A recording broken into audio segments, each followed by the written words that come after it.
Alô, meu querido irmão, alô, minha querida irmã, uma boa noite para você. São 19 horas desta quarta-feira, estamos iniciando nosso estudo bíblico de toda quarta-feira. Eu quero, em primeiro lugar, desejar que você esteja desfrutando de boa saúde, que você esteja bem, juntamente com a sua família, com os seus. Deus o abençoe.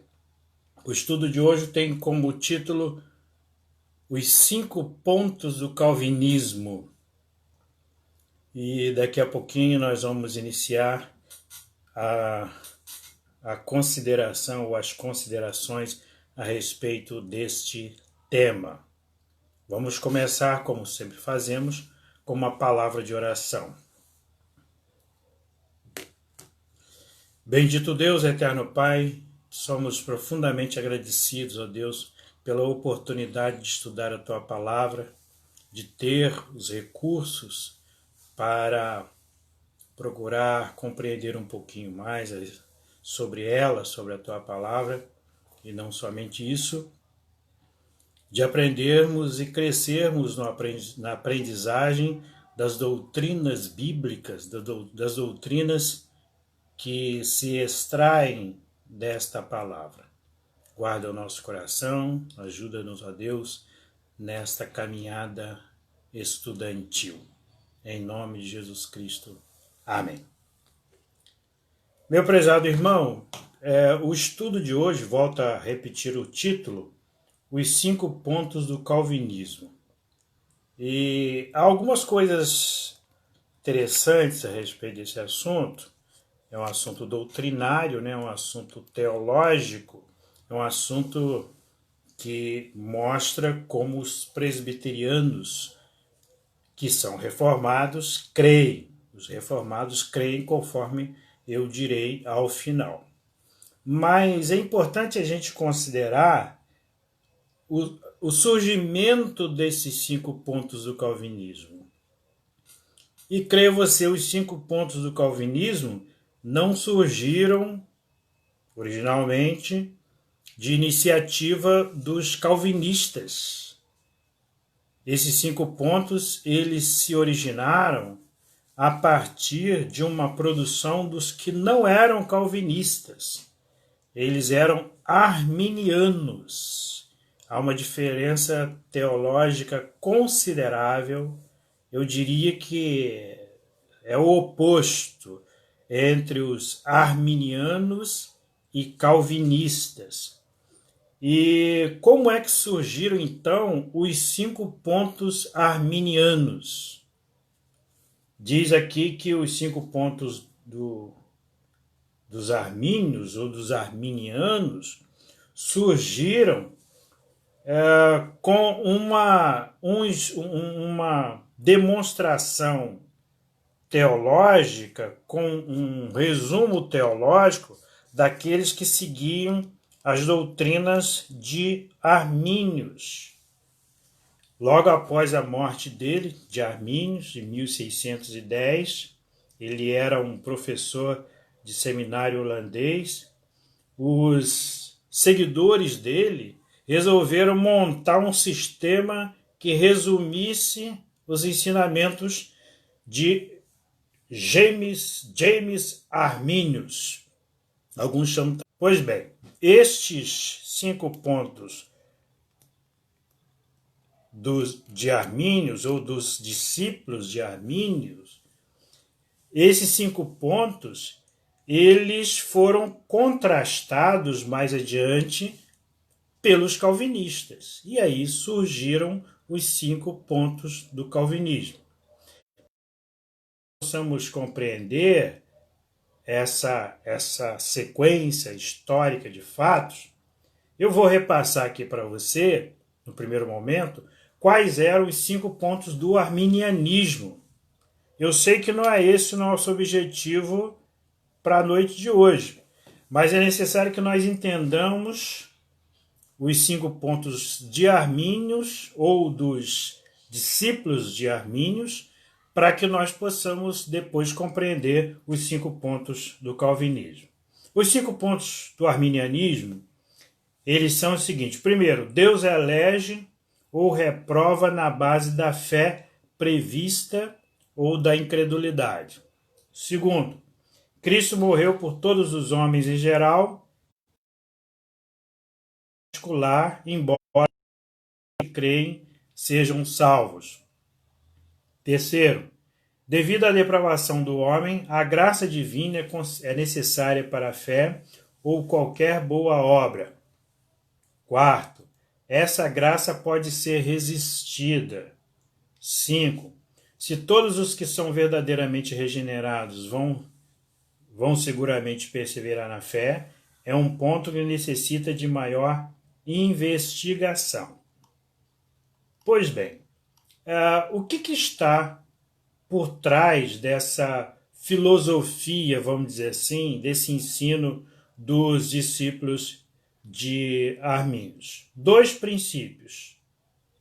Primeiro, que a soberania de Deus é incompatível com a liberdade humana e, portanto, também com a responsabilidade humana.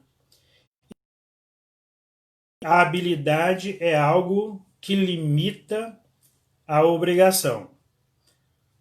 Veja só esses 2 princípios. O primeiro deles, a soberania de Deus, entendem os arminianos, é incompatível com a liberdade humana. Para o homem ser livre, Deus não pode ser totalmente soberano. Ou, se Deus é soberano, o homem não é totalmente livre. E o segundo princípio, que a habilidade é algo que limita a obrigação. Pois bem, caminhando os arminianos resolveram entender as seguintes posições. O homem nunca é de tal modo corrompido pelo pecado que não possa crer salvificamente no Evangelho, uma vez que este lhe seja apresentado.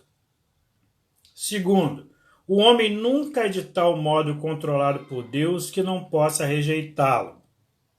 Terceiro, a eleição divina daqueles que serão salvos alicerça-se sobre o fato da previsão divina de que eles haverão de crer, por sua própria deliberação. 4. A morte de Cristo não garantiu a salvação para ninguém, pois não garantiu o dom da fé para ninguém.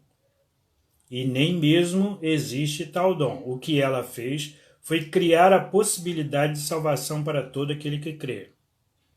5. Depende inteiramente dos crentes manterem-se em um estado de graça, conservando a sua fé. Aqueles que falham nesse ponto desviam-se e se perdem. Então, veja só, esses pontos, esses argumentos, essas posições alicerçam aqueles chamados 5 pontos do arminianismo. Bom, aí chega, isso aconteceu por volta de 1610, né? Os discípulos de James Arminius. Quando chega 1618, acontece em Dort um sínodo. Esse sínodo aconteceu em 1618 e 1619, em que se refutou totalmente todos esses 5 pontos dos arminianos, ou do arminianismo. E não somente isso, esses chamados arminianos, eles foram censurados, eles foram depostos de seus cargos e a autoridade civil, o governo, os baniu do país por cerca de 6 anos. Essa foi a pena que os arminianos receberam em face da sua doutrina considerada herética. Pois bem, agora a gente tem um pano de fundo do que seriam esses 5 pontos de Armínios, né? dos seguidores de Armínios. os arminianos. Agora, eu passo para você o seguinte: quais são os 5 pontos do calvinismo em si? Quais são esses 5 pontos? Eu vou fazer aqui um estudo comparado para que você perceba a diferença. Primeiro deles, o livre-arbítrio ou habilidade humana contrastado com a inabilidade total ou depravação total. Deixa eu deixar claro para você o seguinte: para os 5 pontos de Armínios, o homem é totalmente livre. Totalmente livre. E isso eles entendem até que é incompatível com a soberania de Deus, porque se o homem é livre, como é que Deus pode exercer a soberania dele sem ferir essa liberdade humana? O que eles entendem? O arminianismo. Embora a natureza humana tenha sido seriamente afetada pela queda, o homem não ficou reduzido a um estado de incapacidade total. Deus graciosamente capacita tudo e qualquer pecador a arrepender-se e crer, mas o faz sem interferir na liberdade do homem. Todo pecador possui uma vontade livre, livre-arbítrio, e seu destino eterno depende do modo como ele usa esse livre-arbítrio. A liberdade do homem consiste em sua habilidade de escolher entre o bem e o mal em assuntos espirituais. Sua vontade não está escravizada pela sua natureza pecaminosa. O pecador tem o poder de cooperar com o Espírito Santo de Deus e ser regenerado ou resistir à graça de Deus e perecer. O pecador perdido precisa da assistência do Espírito, mas não precisa ser regenerado pelo Espírito Santo antes de poder crer, pois a fé é um ato deliberado do homem e precede o novo nascimento. A fé é um dom do pecador a Deus. A fé é o dom do pecador a Deus. E a fé é a contribuição do homem para a salvação. Agora, o que diz o calvinismo sobre esse ponto? Ou seja, a liberdade humana ou a incapacidade ou a depravação total humana? O calvinismo diz o seguinte: devido à queda, o homem é incapaz de, por si mesmo, crer de modo salvador no Evangelho. O pecador está morto, cego e surdo para as coisas de Deus. Seu coração é enganoso e desesperadamente corrupto. Sua vontade não é livre, pois está escravizada à sua natureza má. Por isso, ele não irá e não poderá jamais escolher o bem e não o mal em assuntos espirituais. Por conseguinte, é preciso mais do que simples assistência do Espírito Santo para se trazer um pecador a Cristo. É preciso a regeneração pela qual o Espírito vivifica o pecador e lhe dá uma nova natureza. A fé não é algo que o homem dá ou para a sua salvação, mas é a própria parte do dom divino da salvação. É o dom de Deus para o pecador e não o dom do pecador para Deus. Vamos tentar simplificar aqui. Eu sei que é um assunto extremamente complexo. Mas olha só. O calvinismo considera o homem espiritualmente morto. Veja só, é uma morte espiritual. E quando aconteceu essa morte espiritual? Ela aconteceu lá no Éden. É uma morte que veio de Adão e Eva atingindo todo o ser humano. O pecado original, ele fez o homem ficar completamente morto do ponto de vista espiritual.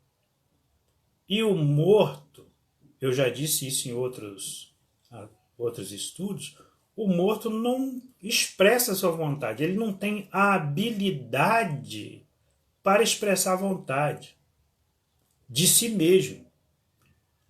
O morto não exerce sobre o seu próprio corpo nenhuma ação. Não pode, ele está impedido. A ação sobre o corpo do morto há de vir de fora. E quem é esse de fora? É Deus. Então vamos lá, vamos começar por aí. Os arminianos, ou os discípulos de James Arminius, eles entendem que o homem não caiu totalmente, não está totalmente morto. Existe nele uma fagulhazinha de vida. Os calvinistas não. Eles entendem que o homem está totalmente morto. Para essa palavra nos 5 pontos é chamada de depravação total. O total depravation. Eu esqueci de dizer, vou dizer agora, que os 5 pontos do calvinismo, eles têm as letras T, U, L, I, P. Tulip. Isto aí é o nome de uma flor. Foi utilizada essa referência até para se memorizar os 5 pontos do calvinismo. E o primeiro dos pontos é total, começa com T, total depravation. Ou seja, o ser humano ele está totalmente incapacitado para, por ele mesmo, prover a sua própria salvação. Estou falando de salvação. E aí o que acontece? A ação para essa salvação tem que vir de onde? De fora. E ela vem de 2 maneiras do ponto de vista da obra da Trindade. O Filho, Deus Filho, morre na cruz. O Espírito Santo, Deus Espírito Santo, reabilita o homem, dando-lhe condições de crer em Cristo como Salvador. E aí esse ser humano passa a ter vida para, com essa vida espiritual, absorver, reter e viver as bênçãos, os benefícios dessa nova vida espiritual. Será que eu me fiz claro? Para os arminianos, o homem tem lá mantidas as suas habilidades, princípios de vida. Para os calvinistas, não. Ele está completamente depravado. Esse depravado aí, a gente liga muito a depravação a pecados sexuais, não é? Essa depravação aí quer dizer uma incapacidade completa de prover algo para si mesmo. É aquilo que acontece com o morto. Você quer ver um versículo bíblico que nos dá a ideia boa disso aí? Está lá em Efésios, capítulo 2, verso 1. Eu leio aqui para você, vou abrir aqui a minha Bíblia. Efésios, capítulo 2, verso 1, diz assim: Ele vos deu vida, estando vós mortos nos vossos delitos e pecados. Essa vida, esse princípio ativo que o homem recebe, o capacita a ouvir a palavra de Deus e nela crer, para receber Jesus como Salvador. Esse é o pensamento calvinista, significando que a salvação do homem vem de fora dele, do homem. Vem de Cristo, aplicada pelo Espírito Santo à vida desse homem. O arminianismo não. Ele entende que o homem ele tem um princípio de vida nele que o leva a oferecer a Deus a fé. Ele, o homem, oferece a Deus a fé. Para o calvinista, Deus dá a fé. Onde está a sustentação calvinista? Está aqui nesse mesmo Efésios capítulo 2.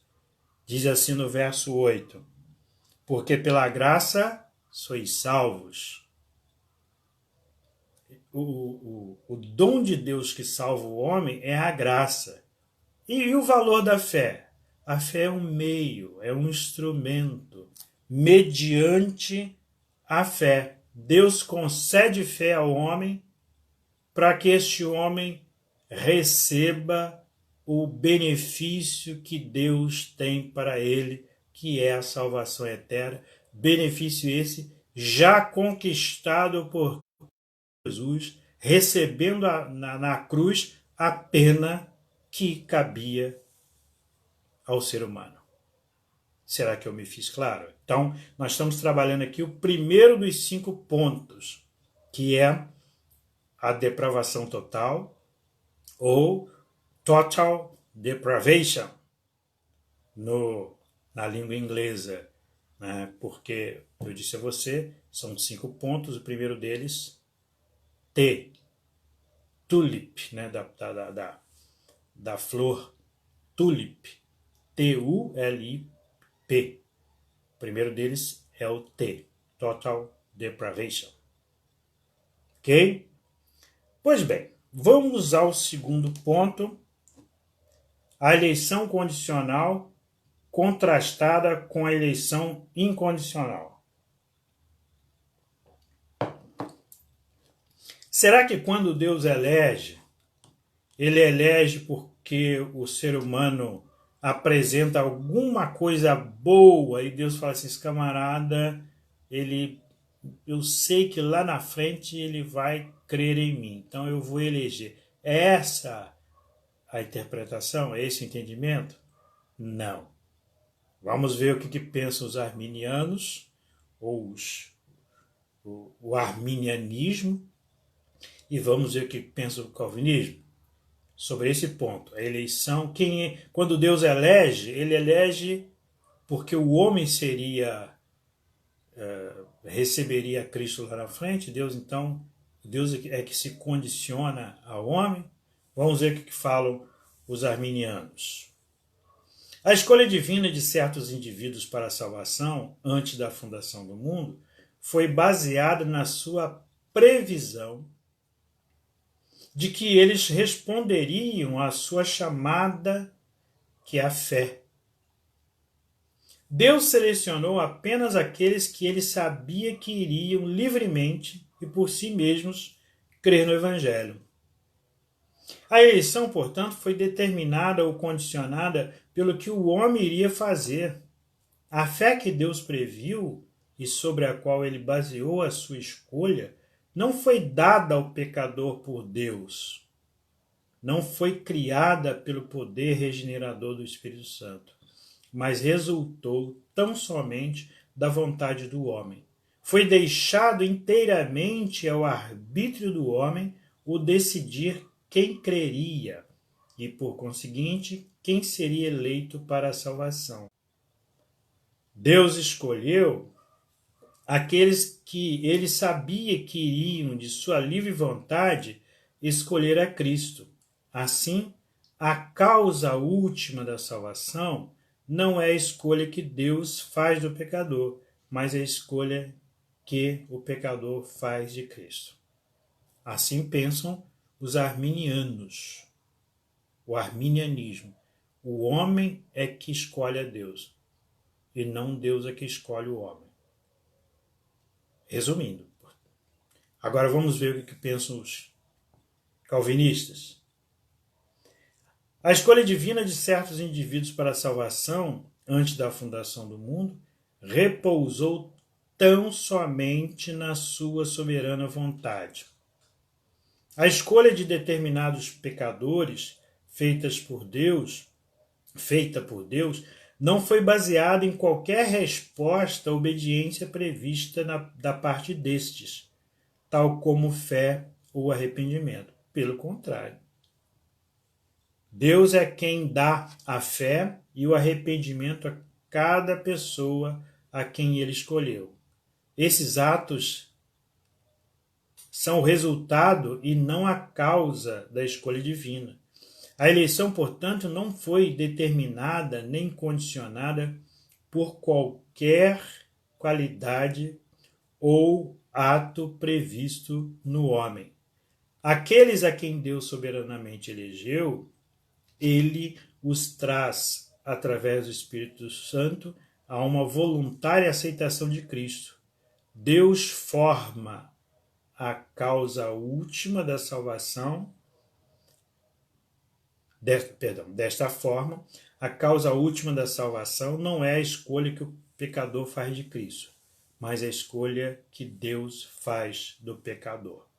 Então, aqui, os calvinistas já contrastam dizendo: quem escolhe é Deus. E não há no homem nenhuma condição que leve Deus a escolher este homem.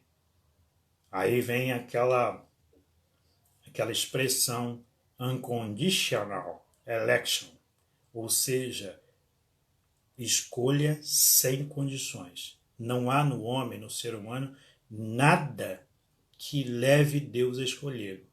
Deus o escolhe pela soberana vontade divina. Escolhe em Cristo. Porque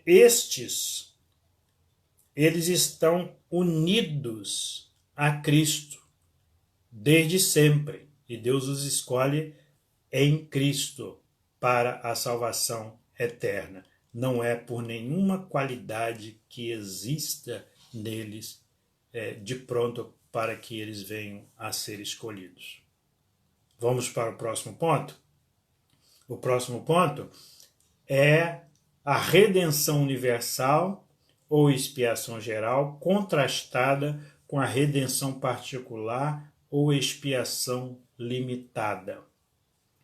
O L de Tulip fala da limitada, né, expiação. O que dizem os arminianos ou o arminianismo?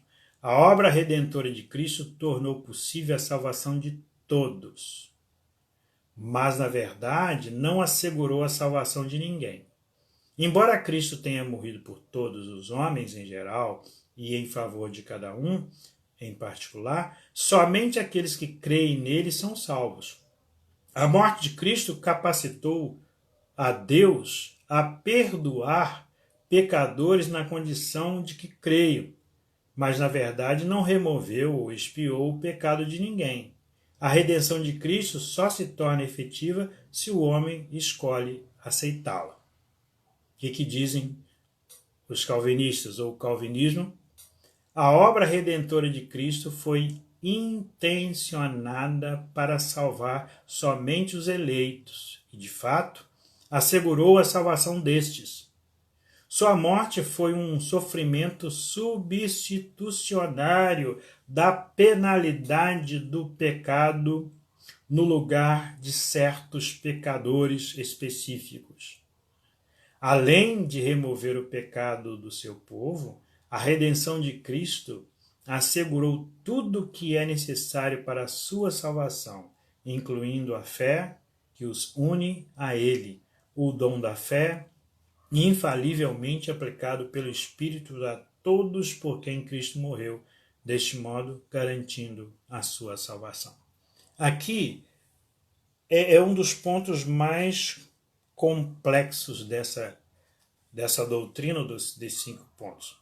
A morte de Cristo, ela foi para todos ou somente para os eleitos? Entendem os arminianos que foi para todos. Entendem os calvinistas que ela foi específica para os eleitos. Há uma frase que tenta sintetizar isso dizendo o seguinte: a morte de Cristo foi uma pena que teria a possibilidade de salvar a todos, mas é efetiva, eficaz somente para os eleitos. É como se você tivesse que pagar uma dívida e você paga não somente aquele valor nominal da dívida, mas paga além. A morte de Cristo, ela tem a capacidade de colocar sob ela, debaixo dela, o pecado de todos os seres humanos, tal a satisfação que ela possibilitou diante de Deus. Mas ela é aplicável à vida de Deus. E esses eleitos, eles recebem de Deus, vamos lá, a regeneração, o Espírito Santo dá aquele princípio de vida para que eles possam ser habilitados a ouvir a palavra salvadora, crer nessa palavra e receber a Cristo como Salvador. Este receber a Cristo como Salvador acontece por outra coisa que Deus dá, a fé salvadora. A fé para crer em Cristo como Salvador é chamada na literatura calvinista de a fé salvadora, a fé que salva. Qual a diferença? Eu sei que às vezes determinados termos teológicos confundem a cabeça da gente, mas qual a diferença de uma fé salvadora para uma fé que não é salvadora? Vamos dar um exemplo. Se eu digo assim, eu tenho fé que amanhã eu vou conseguir fazer o trabalho que eu preciso fazer. Uma tarefa qualquer. Eu tenho fé que amanhã eu vou conseguir fazer aquele trabalho. Não consegui hoje, mas amanhã eu vou conseguir. Essa fé é salvadora? Não. É uma confiança que eu tenho tão somente para fazer aquela tarefa que eu não consegui fazer hoje. Isso não é a fé salvadora. Eu poderia classificá-la num outro campo, que eu chamo de fé santificadora. Faz parte da minha vida de santificação, aquela em que eu procuro cada dia ser melhor do que fui no dia anterior. Isso se chama santificação. Agora, a fé salvadora é aquela em que eu coloco em Cristo, porque Ele me deu condições de crer em Cristo como Salvador e ter a consciência de que a salvação que eu recebo estão nos méritos dele e não nos meus. Eu só recebi porque ele apanhou, porque ele pagou, porque ele morreu a morte que era minha. Esta é a fé salvadora. Se o ser humano não se curvar a esta percepção, a este entendimento de que Cristo morreu em seu lugar, ele vai se achar merecedor. Afinal de contas, Deus tinha que me salvar. Olha que ser humano bom que eu sou. Ser uma pessoa bondosa, ser uma pessoa que faça as coisas corretas, vem como resultado de uma vida salva e não como causa para eu receber a salvação. Me fiz entender? Quem crê em Cristo como Salvador, segue a Cristo, tem que exercitar todas as virtudes que Cristo exercitou, que Cristo exerceu na sua caminhada. Ser bondoso, ser misericordioso, ser compassivo, devem vir como resultado de uma vida com Cristo e não como causa para eu receber benefícios lá na frente. Porque estes benefícios a mim assegurados e que estão lá na frente, que é a salvação eterna final, eles já foram conquistados por Cristo, por na cruz. E me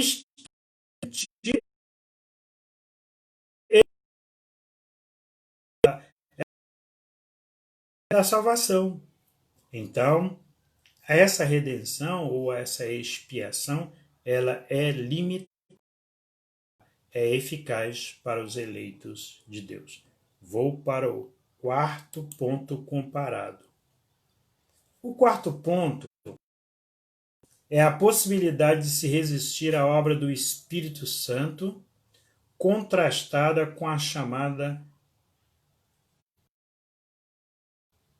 eficaz do Espírito ou graça irresistível.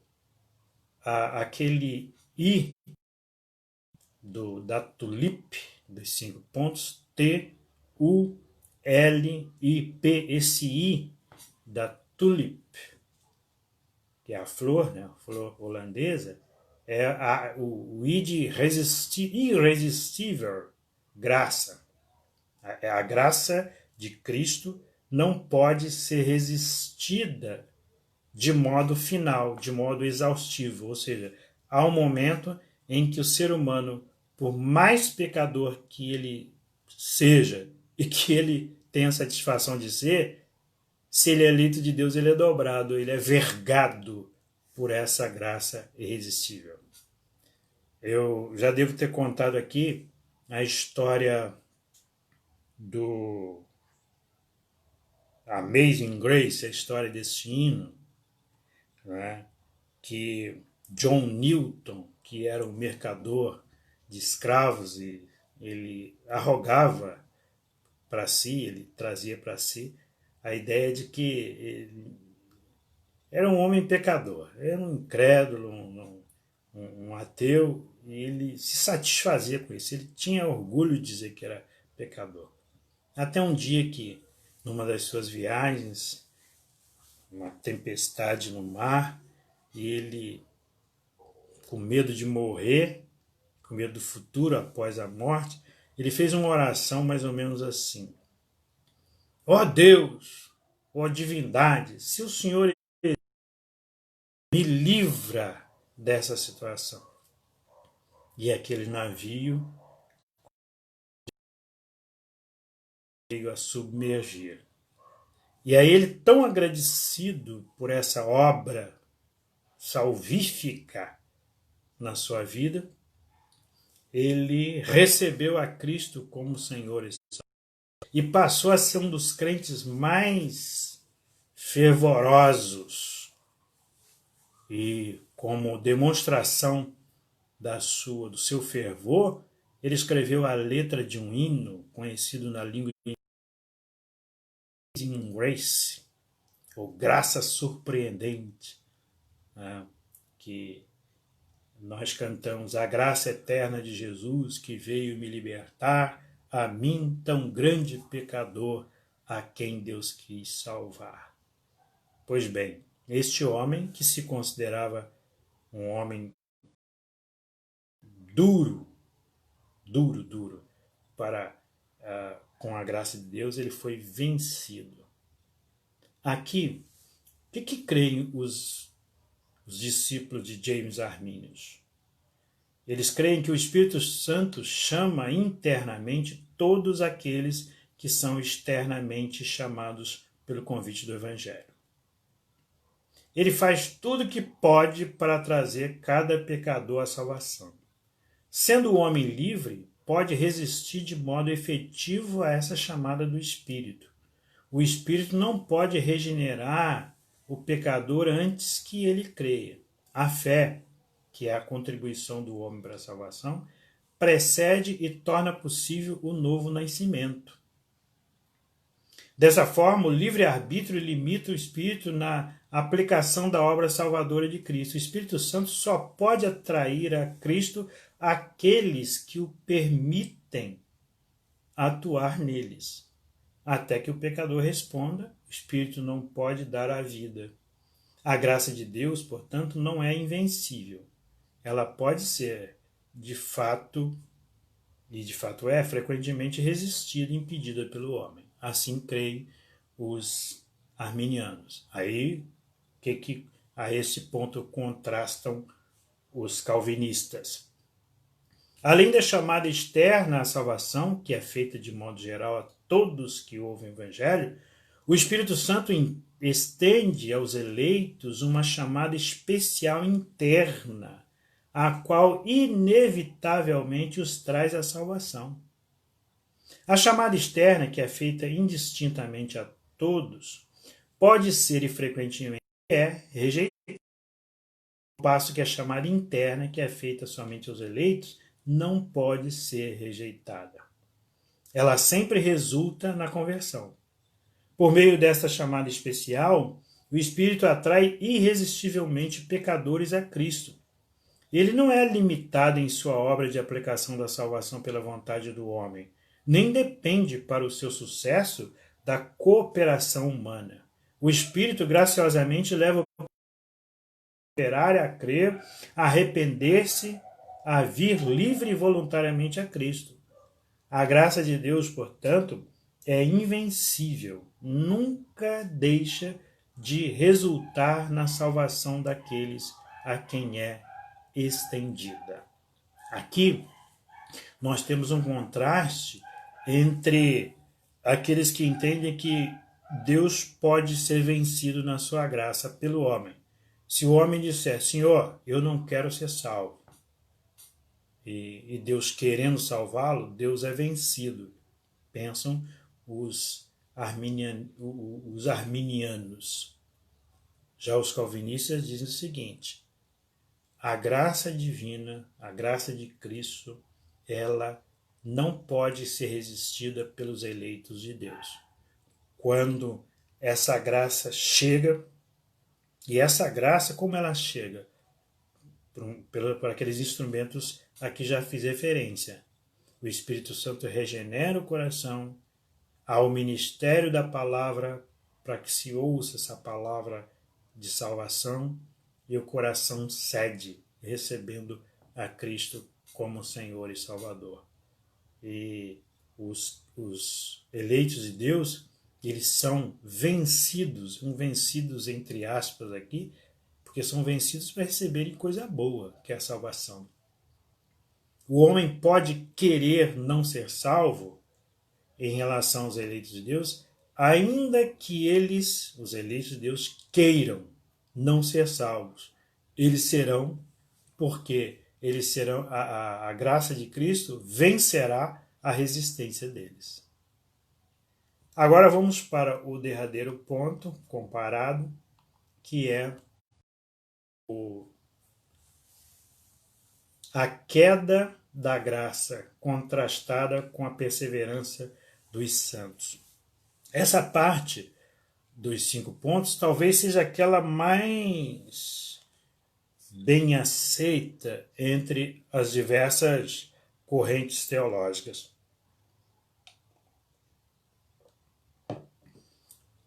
Há pessoas que são arminianos nos outros pontos, mas são calvinistas na perseverança dos santos. O que diz efetivamente esse ponto, que é o P da TULIP, né? Essa sigla TULIP. O que dizem os arminianos? Aqueles que creem e são verdadeiramente salvos podem perder sua salvação por não guardar a sua fé. Nem todos os arminianos concordam com este ponto. Alguns sustentam que os crentes estão eternamente seguros em Cristo, que o pecador, uma vez regenerado, nunca pode perder a sua salvação. Agora, o que dizem os calvinistas? Todos aqueles que são escolhidos por Deus e a quem o Espírito concedeu a fé são eternamente salvos. São mantidos na fé pelo poder de Deus. Todo pecador, todo poderoso, aqui, eu vou refazer a leitura. São mantidos na fé pelo poder do Deus Todo-Poderoso e nela perseveram até o fim. Vamos lá. Talvez você já tenha, você que me vê, me ouve, já tenha cantado aquele hino Maravilhosa Graça, maior que o meu pecar. Como poder cantá-la ou contá-la? Como hei de começar?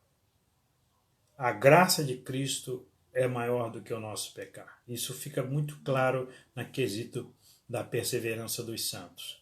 Deus nos faz perseverar. Deus faz os eleitos dele, os salvos, perseverar até o fim. A força da perseverança não emana do homem somente. O homem persevera porque Deus o faz perseverar. E essa força divina faz com que todas as adversidades enfrentadas pelo ser humano caiam por terra para que esse ser humano se mantenha salvo até o fim. Não confunda uma coisa, atos de pecado que nós cometemos aqui, ali e acolá, que são graves e precisam ser corrigidos, eles não são maiores do que a graça de Cristo. Eles não apagam a obra de Cristo, a obra vicária de Cristo na cruz. Não é por isso que nós vamos passar a cometer esses atos todos os dias e nos alegrar com isso. Pelo contrário, aquele que segue a Cristo, é salvo por Cristo, ele passa a desejar cada vez mais não pecar contra Cristo.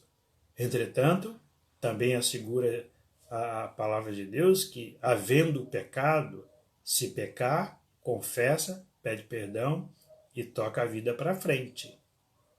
Portanto, a perseverança dos santos ela é garantida não pelos méritos humanos, mas pelos de Cristo. Os de Cristo, conquistados na cruz do Calvário. Você acha que aquilo que Cristo fez na cruz foi uma brincadeirinha? Vamos brincar aqui de morrer? Aquilo ali é muito sério. É desonroso eu pensar que a minha resistência ao pecado seja maior do que o sacrifício de Cristo. É desonroso isso em relação na minha relação com Cristo. Eu não posso desonrar a Cristo. Se eu fizer algo achando que o que eu fizer aqui, um ato bondoso, por exemplo, der comida para os pobres, se eu pegar todos os meus bens, como diz lá 1 Coríntios, né, e distribuir entre os pobres e achar que isso supera a obra de Cristo, eu estou redondamente enganado. A nossa confissão de fé de Westminster, que ela foi produzida de 1643 a 1649, lá na abadia de Westminster, em Londres, na Inglaterra. Essa confissão de fé ela diz que as obras feitas pelos não eleitos, embora sejam consideradas boas e tudo mais, para as relações humanas, elas não têm a finalidade, não podem ser aproveitadas para salvar esses não eleitos. Portanto, a obra de Cristo, ela é eficaz e nos faz perseverar. Veja só, meu prezado amigo, meu querido irmão, esse é um assunto delicado e controverso. Mas o melhor disso, eu gosto muito da palavra de R.C. Sproul, num dos seus livros, Eleitos de Cristo, Eleitos por Cristo, um título assim que agora me foge a memória.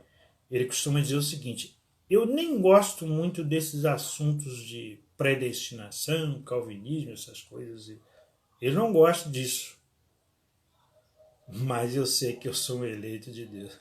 É aquela coisa, você pode até dizer para mim assim, pastor, eu não gosto muito desses assuntos não, porque me fazem me sentir mal, me tira a minha autoridade, tira o meu poder.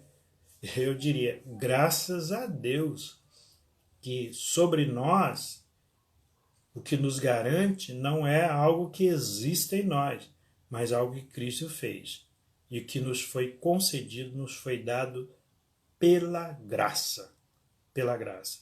Então vamos louvar a Deus, vamos agradecer a Deus pela tão grande salvação que Ele conquistou na cruz do Calvário. E como nós não sabemos quem são os eleitos de Deus, porque ninguém tem isso escrito na testa, nós precisamos pregar o Evangelho a todas as pessoas indistintamente. E aqueles eleitos de Deus virão a crer e estarão seguros em sua crença até o final. O apóstolo Paulo diz em sua palavra, e o nosso hino 105 registra, que eu vou ler aqui para você, diz o hino 105 do nosso Inário Novo Cântico: não sei por que de Deus o amor a mim se revelou. porque Jesus, meu Salvador, na cruz me resgatou. Mas eu sei em quem tenho crido, e estou bem certo que é poderoso. Guardará, pois, o meu tesouro até o dia final. Perseverança dos santos. No profundo desejo de que esse estudo, que, sinceramente, eu gostaria de poder estar aí com você de forma presencial, lendo como eu fiz aqui os apontamentos e dialogando, trocando ideias para responder as suas perguntas e percebendo os seus questionamentos, mas hoje isso não é possível de forma presencial, então segue aqui este meio virtual, online, para todos que me veem. Esse vídeo, todas as semanas eu salvo esse vídeo, coloco no meu canal do YouTube, e aqueles que eventualmente quiserem assistir de novo, rever essa palavra e me perguntar, quem sabe qualquer dia desse você liga para mim e fala assim, olha pastor, eu quero tirar uma dúvida sobre o teu estudo da quarta-feira, por favor, me tira uma dúvida. Então, fique aí à vontade para fazer isso. Um grande abraço, Deus o abençoe, Deus o sustente e saúde para você. Um grande abraço. Até a próxima semana.